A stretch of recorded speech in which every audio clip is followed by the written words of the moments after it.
హిందూ ధర్మంలో ఒక గొప్ప సంప్రదాయం ఏమిటంటే ఒకే పరమాత్మని 100 రూపాల్లో అర్చిస్తామండి. మనం 100 రూపాల్లో. ఈ బహుళ ఆరాధన స్వేచ్ఛ హిందూ మతంలో మాత్రమే ఉంది.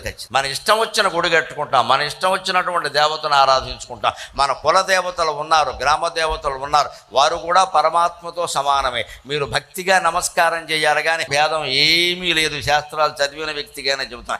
ఈ రూపం గొప్పది అంటే ఇంతకంటే అజ్ఞానం ఇంకోటి లేదు. అన్ని రూపాలు అరూపాన్నించే వచ్చాయి. అరూపం అంటే నిర్లేప, నిర్మల, నిత్య, నిరాకార, ఏమీ లేనిది ఒక అపూర్వమైన తేజస్సు తప్పితే ఏమీ లేదు. చేతులు, కళ్ళు, ముఖాలు ఇవన్నీ లెక్కలు కాదు. ఎప్పుడు కూడా వైదిక ధర్మం అంగీకరించదు ఆ విషయాన్ని. అందుకని శివుణ్ణి కానీ, విష్ణువుని కానీ, అమ్మవారిని కానీ, కుమారస్వామిని కానీ, అయ్యప్ప స్వామిని కానీ, గణపతిని కానీ, ఇంకా మీ ఇష్టమైన మీ కులదేవాన్ని కానీ, గ్రామదేవతను కానీ ఎవరినైనా మీరు పరమాత్మగా భావించి ఆరాధించు.